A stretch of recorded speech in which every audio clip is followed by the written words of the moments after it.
Você já se perguntou por que ainda está aqui respirando depois de todos esses anos? Por que seu coração continua batendo enquanto outros já partiram? Qual o propósito de Deus para você, quando muitos já deixaram este mundo? Sei e Yutei dissesse que não é por acaso, não é um acidente, nem um simples capricho do destino. É um chamado divino, um sussurro do céu, que continua a ressoar dentro de você. Porque se você ainda está aqui, é porque é algo que só você pode fazer, algo que o céu reservou exclusivamente para você. Mas eu sei que às vezes é difícil acreditar. Sei que às vezes as noites parecem eternas e os dias se repetem. Sams, eu sei que você viveu coisas que outros não suportariam. Perdeu pessoas que pensou que estariam sempre ao seu lado. Viu os filhos crescerem e saírem de casa. E o eco do silêncio se tornou o novo som da sua casa. Você sentiu o peso dos anos nos seus ossos e chegou a pensar que seu tempo já passou, que já não resta nada a ser feito. E se eu te dissesse que você está enganado? E se eu te dissesse que o propósito de Deus ainda está ativo, que sua história ainda não terminou e que o céu ainda está escrevendo novas páginas para a sua vida? Porque quando o mundo diz que você já deu tudo o que tinha, Deus diz que você está apenas começando. Hoje, você vai descobrir por que Deus decidiu manter você vivo. Porque, apesar das cicatrizes, das dores, dos fracassos e das lágrimas, sua missão não terminou. Porque Deus não é um Deus que descarta. Ele é um Deus que restaura. E enquanto você pensa que não serve mais para nada, Ele está dizendo que ainda há algo que só você pode fazer. Um propósito escondido nos anos que foram prolongados para você. Nos próximos minutos, vou revelar histórias de homens e mulheres na Bíblia que, quando pensavam que seu tempo havia acabado, Deus os chamou para cumprir seu propósito mais grandioso. Moisés, aos 80 anos, recebeu a missão mais poderosa de sua vida. Caleb, aos 85, pediu uma montanha para conquistar. Ana, a profetisa em sua velhice, reconheceu o Messias quando ninguém mais o fez. Mas esta não é apenas uma mensagem para esses personagens da Bíblia. É uma mensagem para você, porque mesmo que hoje você se sinta esquecido, cansado ou inútil, Deus continua vendo algo em você que o mundo não consegue ver. Ele vê um coração que foi moldado pela dor, uma fé que foi purificada pelas lágrimas, e uma voz que pode consolar, inspirar e despertar outros que estão vivendo a mesma coisa que você. Então, não vá embora. Não se distraia, porque o que você está prestes a descobrir pode ser a chave para viver a fase mais poderosa e frutífera da sua vida. Percebe? Não se trata de quão rápido você pode correr, ou de quanta energia. Trata-se do quanto você está disposto a acreditar que Deus ainda não terminou com você. Mas, antes de continuarmos, quero pedir algo muito importante. Escreva nos comentários: Deus revela meu propósito em mim. Faça isso agora mesmo. Não é apenas um gesto, é um ato profético, uma declaração de fé que pode abrir portas que estiveram fechadas por anos. E cada vez que você escreve essa frase, ajuda esta mensagem a alcançar mais pessoas que precisam ouvi-la. Respire fundo. Sinta o ar preenchendo seus pulmões. Esse fôlego é um sinal de que Deus continua a soprar vida em você. Você está pronto para descobrir por quê? Então, vamos começar. Quando se passa dos 60 anos, o silêncio pode ser ensurdecedor, especialmente quando os dias se tornam longos e as noites parecem eternas. O eco do que foi reverbera no coração, e as lembranças do que não foi feito começam a pesar mais que as conquistas alcançadas. Mas, e se esse silêncio não fosse um vazio, mas um cenário divino, onde Deus prepara algo poderoso? Moisés conheceu esse silêncio. Depois de uma vida de privilégios no palácio do Egito, ele terminou pastoreando ovelhas no deserto. Não por um ano, nem 2, mas por longos 40 anos. 4 décadas em que a voz de Deus parecia ter se calado. 4 décadas em que cada passo no deserto o lembrava de seu fracasso, de sua fuga, de seu erro. Mas foi precisamente nesse cenário de aparente esquecimento que Deus decidiu falar com ele. O livro de Êxodo nos mostra o momento em que Moisés ouve o chamado divino da sarça ardente, um chamado que o sacudiu, que o confrontou e que revelou um propósito que ele acreditava ter perdido. E a primeira reação dele foi a mesma que muitos sentem ao chegar à maturidade.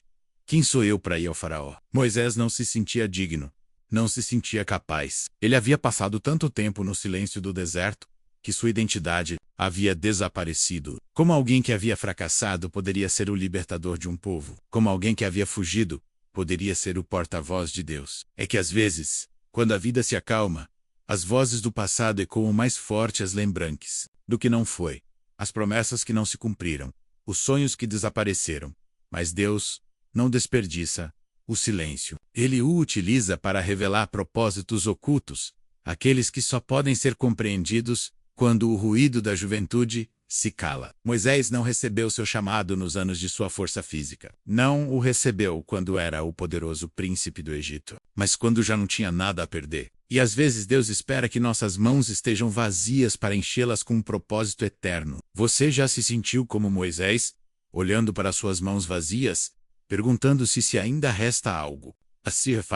Já sentiu que os dias passam e o silêncio parece consumir tudo? Então, talvez seja o momento perfeito para a voz de Deus se fazer ouvir, porque o mesmo Deus que falou de uma sarça ardente continua a falar hoje. Não em grandes espetáculos, nem em gestos deslumbrantes, mas no sussurro do silêncio, na quietude de um coração disposto, no eco de uma vida que ainda respira por uma razão divina. Moisés teve que tirar as sandálias, não porque o lugar fosse especial em si, mas porque a presença de Deus o havia santificado. E talvez hoje Deus também esteja pedindo que você se despoje das lembranças que doem, dos fracassos que pesam, dos medos que aprisionam, porque o terreno onde você está agora, esse terreno que parece vazio e sem propósito, é santo, é o lugar onde Deus quer revelar algo que você nunca teria podido entender na pressa da juventude. E enquanto Moisés duvidava de sua capacidade, Deus não lhe recordou seu passado, mas sua promessa: eu estarei contigo. Ele disse, porque quando a voz de Deus ecoa no silêncio da maturidade, não é para nos lembrar do que perdemos, mas para nos mostrar o que ainda podemos conquistar. Quando os anos avançam, o corpo se debilita, mas o espírito pode se tornar mais forte do que nunca. E é nessa fortaleza interior que Deus age de maneiras surpreendentes. Caleb é um exemplo vivo disso. Um homem que aos 85 anos, quando muitos já pensam em se aposentar, se levanta e diz a Josué: dê-me este monte.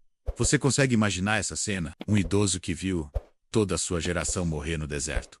Um homem que testemunhou a rebelião, a desobediência ou desânimo do seu povo, mas ele nunca perdeu a fé. Caleb havia recebido uma promessa 40 anos antes, quando foi um dos espiões enviados para explorar a terra prometida. Ele viu o que outros não puderam ver, onde outros viram gigantes. Ele viu oportunidades, onde outros viram obstáculos. Ele viu a fidelidade de Deus. E enquanto os outros se enchiam de medo, Caleb se encheu de fé. Mas essa fé não foi recompensada imediatamente. Caleb teve que esperar. Passaram-se 40 anos até que a promessa que Deus lhe fizera se cumprisse. E esses anos não foram fáceis. Cada dia Caleb acordava e via os de sua geração morrerem. Cada dia se perguntava quando chegaria a hora de reivindicar sua herança. Mas apesar de tudo, sua fé não se enfraqueceu. Como é possível manter a fé viva por tanto tempo? Como é possível continuar acreditando quando os anos passam e as promessas não se cumprem? A resposta está na convicção inabalável de Caleb.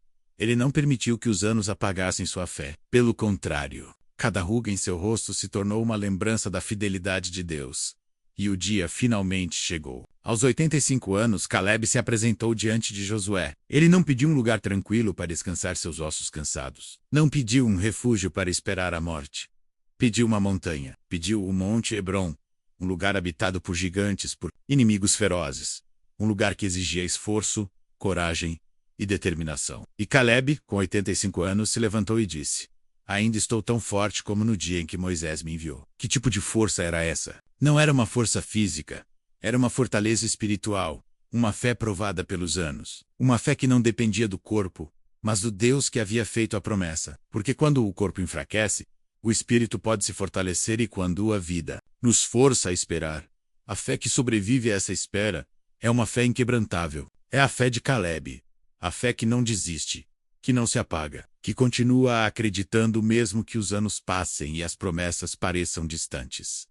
Hoje, talvez você sinta que os anos se passaram e que a promessa não chegou. Talvez você sinta cansado, esgotado e pense que já não resta nada a ser reivindicado.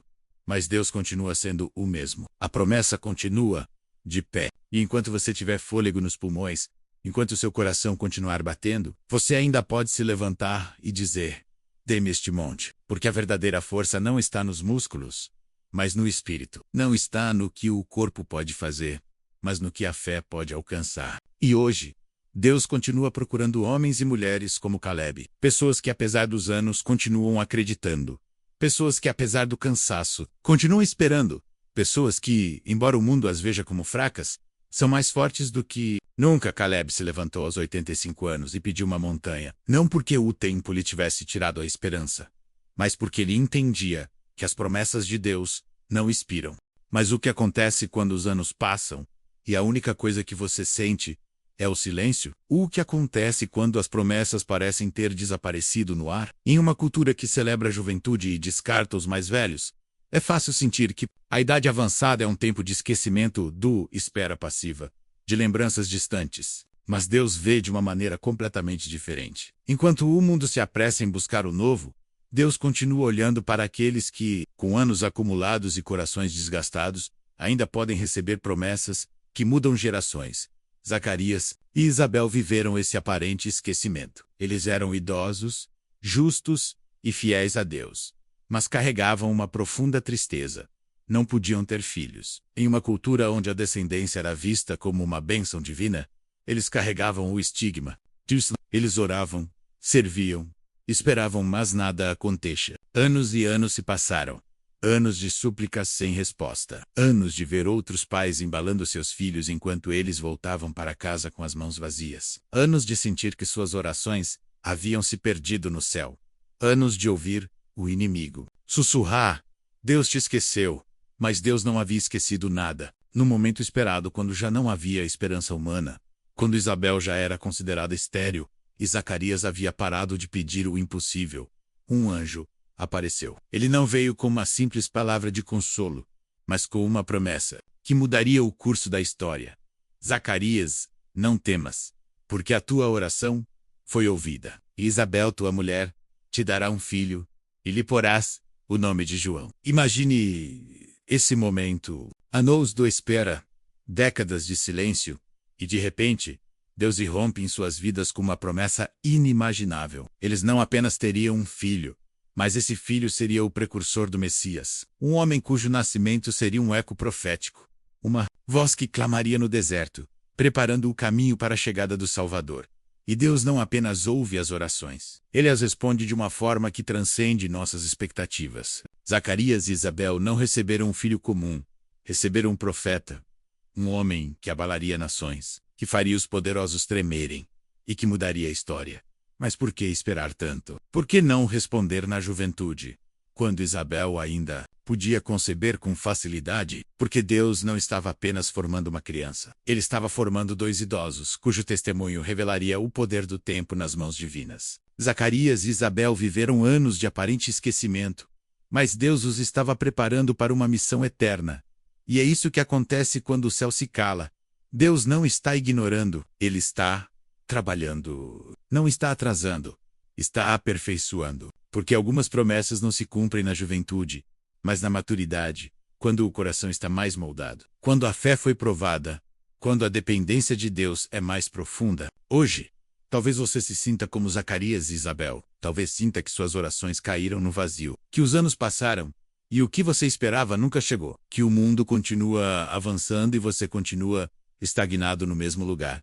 Mas a perspectiva divina não é a perspectiva humana. Deus não mede o tempo como nós. Pelo contrário, Ele escolhe os idosos para fazer coisas que os jovens não poderiam suportar. Ele os escolhe para receber promessas que impactam gerações. Porque quando Zacarias saiu do templo, não era o mesmo homem. El Sarro mudou, mas cheio de uma revelação. Saiu com um coração ardendo de esperança, sabendo que o impossível havia sido declarado sobre sua vida.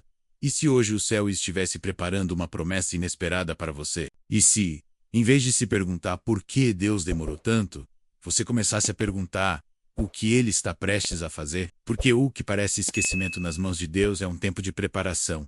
E quando Ele decide falar, o faz com uma promessa que transcende gerações. Zacarias saiu do templo sem palavras, mas com uma promessa ardendo em seu coração. Uma promessa que rompeu o silêncio dos anos e demonstrou que, embora o mundo se esqueça dos mais velhos, Deus continua a ver neles. um propósito eterno. Para Deus, os anos avançados não são sinônimo de estagnação, mas de frutificação. No Salmo 92, o Senhor nos deixa uma promessa clara e poderosa: o justo florescerá como a palmeira. E o mais impactante é o que ele diz um pouco mais adiante: ainda na velhice darão frutos. Ou seja, Deus não espera que demos fruto apenas na juventude, quando as forças são abundantes e a energia parece inesgotável. Ele espera que demos fruto também na velhice, quando as mãos tremem, o corpo enfraquece e o mundo diz que não há mais nada a oferecer.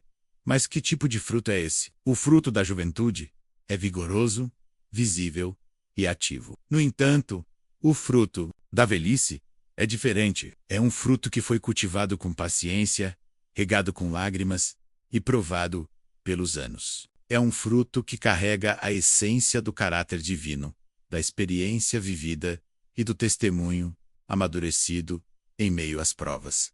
Olhemos para a palmeira. Por que Deus a usa como símbolo de frutificação na velhice? Porque a palmeira cresce lentamente. Enquanto outras árvores crescem rapidamente, a palmeira leva tempo. Suas raízes se aprofundam, buscando água em lugares onde outras não poderiam alcançar. E quando finalmente floresce, seu fruto é abundante, doce e resistente. Assim também é a vida de um justo que caminha com Deus por décadas. No início, pode parecer que não há frutos. Anos de oração, serviço e entrega que não parecem gerar resultado. Mas, enquanto o mundo se concentra nas conquistas visíveis, Deus está aprofundando as raízes, permitindo que elas se estendam na fé, na dependência e na confiança inabalável. E quando chega o momento, esse justo começa a dar um fruto que não murcha, um fruto que os outros não podem ignorar, um fruto que nutre gerações e dá sombra aos cansados. Você percebe? Deus não o manteve aqui para ser um mero espectador. Ele o manteve aqui para que você floresça, não com a intensidade impetuosa da juventude, mas com a serenidade firme da maturidade. Porque o fruto que se produz na velhice não é apenas para você, mas para os que o rodeiam. É para aqueles que buscam um conselho, uma palavra de sabedoria, uma oração sincera. É para aqueles que precisam ver em você a fidelidade de um Deus que nunca falha. E esse fruto é poderoso, porque, quando alguém que passou pelo fogo, pelo deserto, pelas perdas e pelas lágrimas, continua a falar da bondade de Deus, esse testemunho tem um peso espiritual imenso. Não é teoria, é vida. Não é conhecimento, é experiência.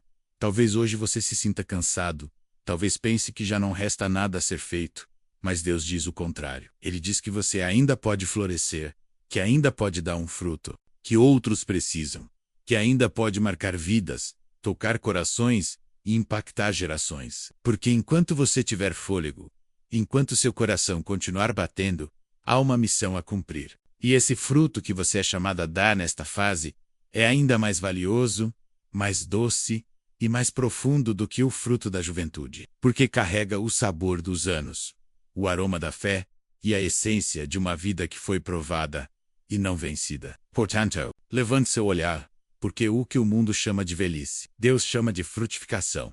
E enquanto o mundo conta seus anos, Deus está contando seu fruto. A palmeira floresce apesar da passagem dos anos, e seu fruto é ainda mais doce quando resistiu aos ventos e às tempestades. Mas o que acontece quando o fruto parece ter se perdido? O que acontece quando as quedas do passado se tornam uma sombra que encobre tudo? O que Deus quer fazer no presente? Pedro sabia muito bem o que era carregar a culpa. Ele, o discípulo impulsivo, que havia prometido ficar ao lado de Jesus até a morte, acabou negando-o. Não uma, nem duas, mas 3 vezes. E ele fez isso no momento mais crucial, quando seu mestre estava sendo humilhado, agredido, sentenciado. Você consegue imaginar a dor no coração de Pedro? O eco daquelas palavras ecoando em sua mente. Não conheço esse homem. Palavras ditas com medo, com desespero, com uma vergonha que o atingiu profundamente. E quando seus olhos se cruzaram com os de Jesus, logo após a 3ª negação, Pedro desmoronou, saiu dali e chorou amargamente. Mas esse não foi o fim de sua história. Jesus havia sido crucificado, havia ressuscitado, e Pedro continuava se sentindo um traidor, um homem quebrado, alguém que havia falhado da pior maneira possível. Ele se afastou do grupo, voltou para sua antiga vida de pescador, Porque o que mais alguém que havia falhado tão estrondosamente poderia fazer? Mas então, Jesus o procurou. Em João vemos Jesus se aproximar da margem, bem onde Pedro e os outros discípulos estavam pescando. Ele não o fez para repreendê-lo. Não o fez para lembrá-lo de sua traição. Ele o fez para restaurá-lo. Diante de uma fogueira, menos a mesma cena em que Pedro havia negado Jesus. O mestre lhe faz 3 perguntas. 3 perguntas que penetram na alma de Pedro.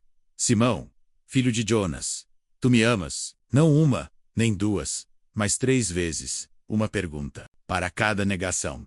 Naquele momento, Jesus não pede explicações. Não exige promessas de perfeição. Não lembra de seu fracasso. Ele apenas pergunta: tu me amas? Porque a restauração não começa quando tentamos apagar o passado, mas quando reconhecemos que, apesar das quedas, ainda amamos a Deus e que esse amor, mesmo que imperfeito, pode ser o ponto de partida para um novo. E quando Pedro responde com um sim, Senhor, tu sabes que te amo, Jesus não o rejeita. Pelo contrário, ele lhe dá uma missão: apacenta as minhas ovelhas. Em outras palavras, Jesus estava dizendo: sim, você falhou. Sim, você me negou.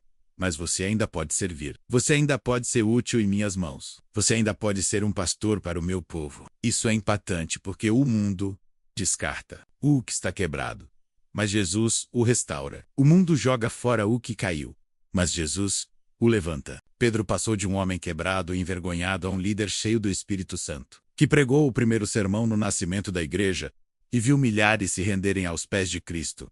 E isso fala conosco hoje. Talvez você também se sinta como Pedro.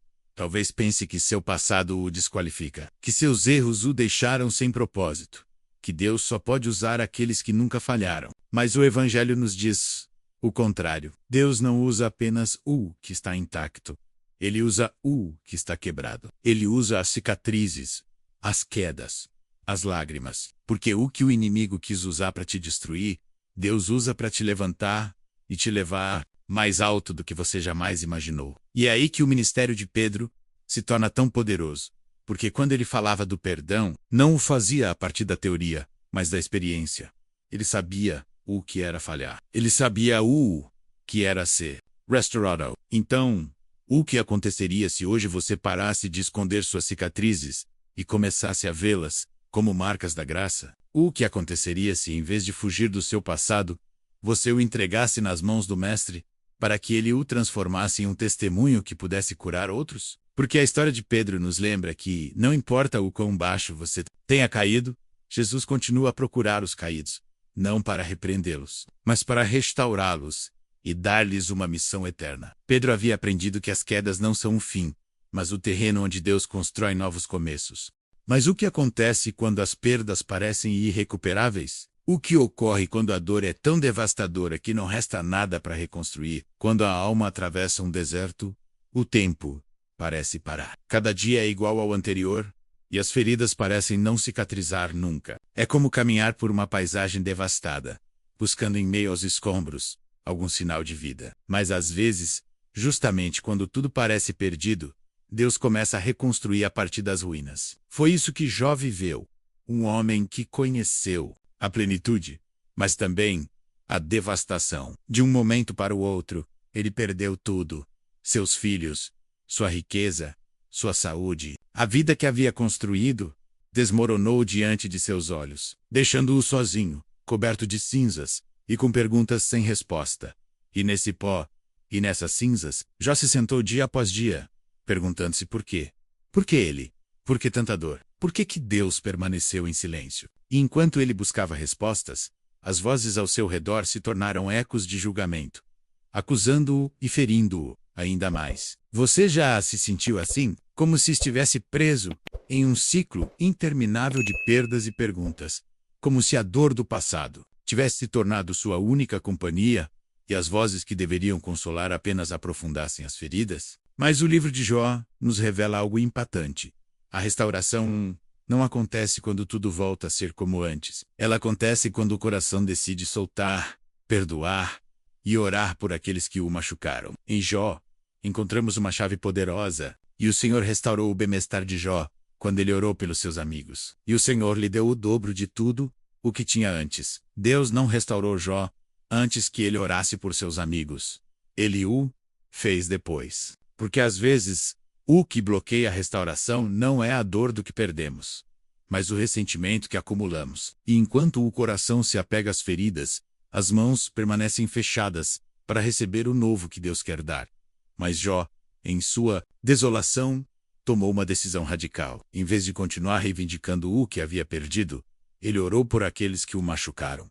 E nesse ato de rendição, o céu se abriu. Deus não lhe devolveu os mesmos filhos, nem as mesmas posses. Ele não lhe devolveu o passado. Ele lhe deu algo novo, uma nova família, novas bênçãos, um futuro que superou completamente o que ele um dia teve. Hoje, talvez sua vida se pareça com aquele campo de ruínas onde Jó se encontrava. Talvez cada lembrança seja um recordatório do que você perdeu. Mas e se Deus estivesse prestes a reconstruir tudo? E se, em vez de se apegar ao que foi, você decidir abrir seu coração para o que pode ser? A cura interior começa quando decidimos soltar o passado e entregar as cinzas a quem pode transformá-las em beleza. Jó fez isso, e seu final foi muito mais glorioso que seu começo.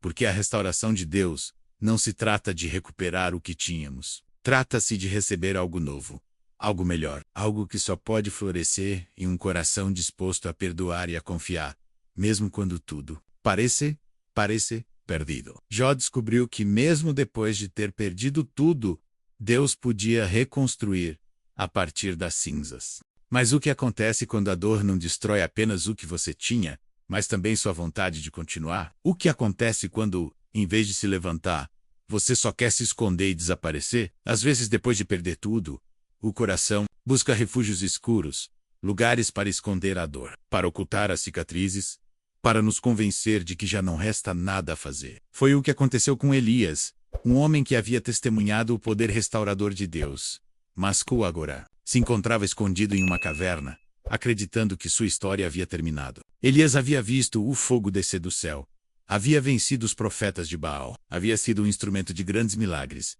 Mas, ao receber uma ameaça de morte de Jezabel, o mesmo homem corajoso que desafiou multidões, agora fugia desesperado, buscando um lugar para desaparecer. Ele se sentia sozinho, esgotado e, acima de tudo, inútil. De que adiantou todo o seu esforço? De que valeram os anos de entrega de obediência? A voz do inimigo ecoava em sua mente.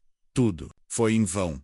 Você já se sentiu assim? Como se, depois de ter dado tudo, a vida o empurrasse para uma caverna escura, para um canto onde o eco de seus fracassos se torna sua única companhia? Mas é precisamente nesses momentos, nesses refúgios escuros, onde acreditamos que Deus nos esqueceu, que a voz dele ressoa com mais força. E Deus falou a Elias, mas não no vento impetuoso, nem no fogo, nem no terremoto. Ele falou em um sussurro que atravessou seus medos, suas dúvidas, sua dor. Levanta-te, volta pelo teu caminho e unge a Eliseu. A missão de Elias não havia terminado. Enquanto ele pensava que sua história havia chegado ao fim, Deus estava escrevendo o próximo capítulo. Um capítulo que incluía preparar a próxima geração, ungir um novo profeta, transmitir um legado que duraria muito além de seus dias. Na terra hoje, talvez você se encontre em sua própria caverna. Talvez tenha se convencido de que já não há nada a fazer, que os melhores dias ficaram para trás,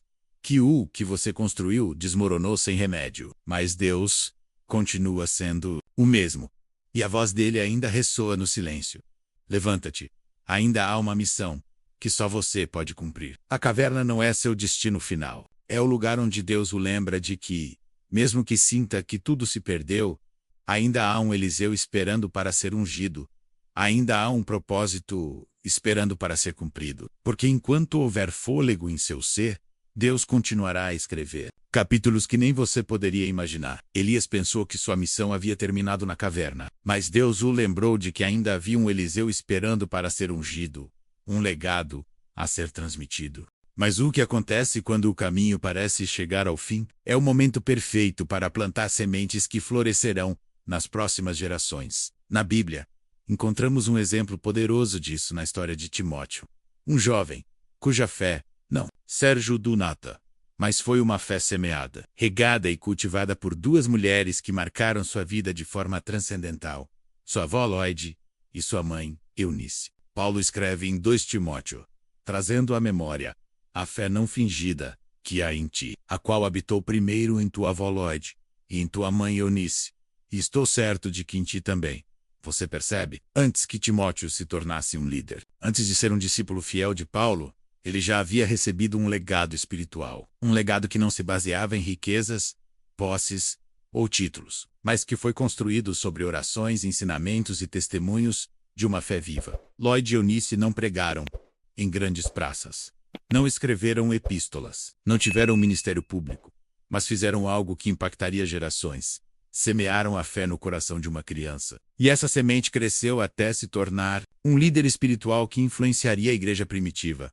Hoje, talvez você sinta que os dias de grandes batalhas ficaram para trás, que os momentos de grandes conquistas se desvaneceram no tempo. Mas, e se sua maior missão agora fosse deixar um legado espiritual que transformará vidas, que transcenderá o tempo, que durará muito além de seus anos na Terra? Esse legado não é deixado com discursos grandiosos ou gestos impressionantes. Ele é deixado no dia a dia, naquelas conversas a sós com o neto, naquelas orações a portas fechadas, naquele exemplo silencioso de fidelidade e confiança em Deus. Mesmo quando as forças se enfraquecem, o mundo se concentra em deixar heranças materiais. Mas o reino de Deus nos chama a deixar heranças eternas, sementes que crescem em corações jovens, naqueles que buscam um rumo, naqueles que precisam ver que a fé não é apenas teoria, mas vida. E o mais impressionante é que você não precisa de um púlpito ou de uma plataforma para fazer isso. Lóide e Eunice fizeram isso em casa, com um menino pequeno que absorvia cada palavra,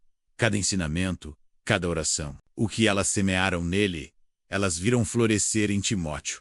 Hoje, Deus o chama para fazer o mesmo, para ser uma Lóide, para ser uma Eunice, para aproveitar cada momento como uma oportunidade de semear a fé nos corações que o rodeiam. Porque o que parece pequeno aos nossos olhos nas mãos de Deus se transforma em um legado eterno. Então, quem está esperando para receber sua herança espiritual? Quem é esse Timóteo em sua vida, que precisa ouvir suas palavras, sentir suas orações, ver sua fé em ação? Porque, enquanto houver fôlego em seu ser, ainda há tempo para deixar uma marca eterna. Ainda há tempo para transmitir a fé, para regar as sementes, para preparar o terreno onde as próximas gerações caminharão. Timóteo foi marcado pelas orações e ensinamentos de sua avó Lóide e de sua mãe Eunice, um legado espiritual transmitido de geração em geração. Mas o que acontece quando a passagem do tempo já não permite falar, ensinar ou guiar fisicamente? É nesse momento que as orações se tornam a arma mais poderosa que um crente pode usar. Porque, quando você não pode mais fazer grandes coisas, você pode fazer grandes orações. É nesse momento, quando as forças diminuem e parece que a única coisa que resta é orar, que a oração se torna a arma mais poderosa que um crente pode empunhar. Porque quando você não pode mais fazer grandes coisas, você pode fazer grandes orações. E isso é exatamente o que Ana, a profetisa, fez. Em Lucas lemos sobre uma mulher idosa, viúva e sem filhos, que dedicou sua vida à oração. Ana não tinha um púlpito, não tinha seguidores, não tinha um ministério visível, mas tinha um altar, um lugar onde sua voz ressoava dia e noite, intercedendo e clamando. Ana havia perdido seu marido décadas antes. Qualquer outra pessoa poderia ter dito que sua vida tinha acabado, que já não havia mais nada a ser feito. Mas Ana decidiu entregar seus dias ao templo. E ali, nesse lugar aparentemente insignificante, ela se tornou uma gigante espiritual. Você consegue imaginar aquela idosa, dia após dia, entrando no templo? Outros passavam por ela. Olhavam e talvez pensassem que ela estava perdendo tempo. Mas enquanto o mundo a ignorava, o céu a ouvia, porque cada oração era uma semente plantada na eternidade. E foi precisamente ali, no templo, que Ana recebeu a maior revelação de sua vida. Enquanto orava, persistia e sussurrava orações ao céu, seus olhos viram o Messias, um bebê nos braços de uma jovem mãe. Uma criança que era a promessa viva de tudo o que ela havia esperado. Lucas nos diz que Ana deu graças a Deus e começou a falar sobre aquela criança a todos os que esperavam a redenção em Jerusalém. A mulher que parecia esquecida, sem influência e sem família, se tornou a primeira profetisa a anunciar o Salvador. Que isso nos ensina? Que as orações persistentes dos idosos têm um poder que transcende gerações. Ana não viu Jesus caminhar sobre as águas, nem ressuscitar os mortos, nem a igreja crescer, nem os apóstolos pregarem. Mas suas orações prepararam o terreno para tudo o que viria depois. Hoje, talvez você sinta que já não pode fazer muito. Talvez seu corpo já não lhe permita servir como antes, sair como antes, trabalhar como antes. Mas você ainda pode orar, e essas orações, como as do Ana, têm o poder de marcar gerações, de abrir caminhos e de tocar corações. Porque enquanto você tiver fôlego, ainda pode interceder pelos seus. Ainda pode levantar um clamor por aqueles que virão depois de você. E quando seus olhos se fecharem e seus lábios já não puderem pronunciar palavras, suas orações continuarão a ecoar na eternidade. Então, o que você está disposto a orar hoje? Que clamor você quer deixar no céu como legado eterno? Porque talvez você não veja o fruto agora, mas o Deus que ouviu Ana continua a ouvir você. Ana encontrou na oração uma arma poderosa, demonstrando que, mesmo quando o corpo se debilita, o espírito continua a ter a capacidade de mover montanhas.